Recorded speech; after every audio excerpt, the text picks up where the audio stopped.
Bonjour, bienvenue sur Objectif Math. Dans cet exercice, on considère U une suite de réels strictement positifs et alpha un réel, tel que le quotient U indice n plus 1 sur U indice n, admettent un développement asymptotique au voisinage de l'infini sous la forme 1 moins alpha sur n plus petit o de 1 sur n.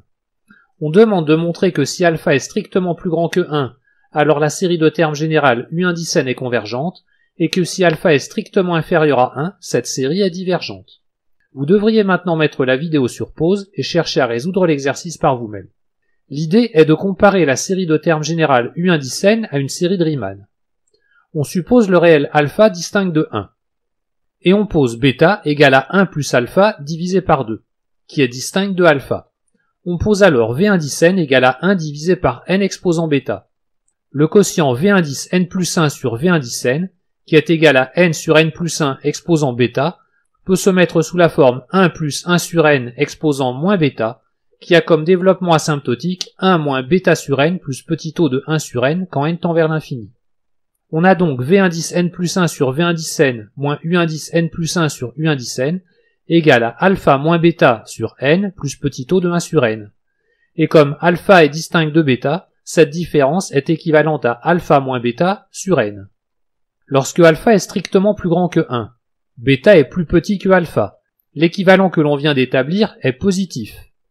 On est donc sûr qu'il existe un rang grand N à partir duquel V indice n plus 1 sur V indice n moins U indice n plus 1 sur U indice n est positif. On montre alors par récurrence que pour tout antinaturel petit n supérieur ou égal à grand N, on a U indice petit n inférieur ou égal à V indice petit n, multiplié par U indice grand N divisé par V indice grand N.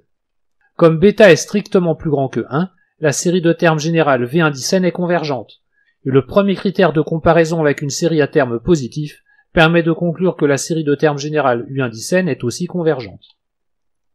Dans le cas où alpha est strictement plus petit que 1, on a cette fois alpha strictement inférieur à bêta strictement inférieur à 1, et l'équivalent V indice n plus 1 sur V indice n moins U indice n plus 1 sur U indice n est maintenant négatif.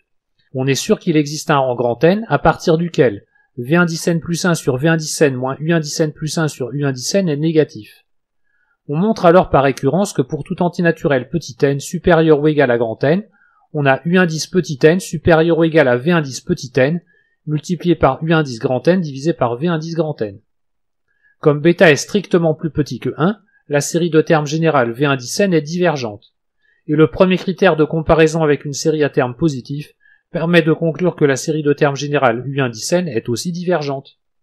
Voilà, cette vidéo est terminée. À bientôt sur Objectif Math.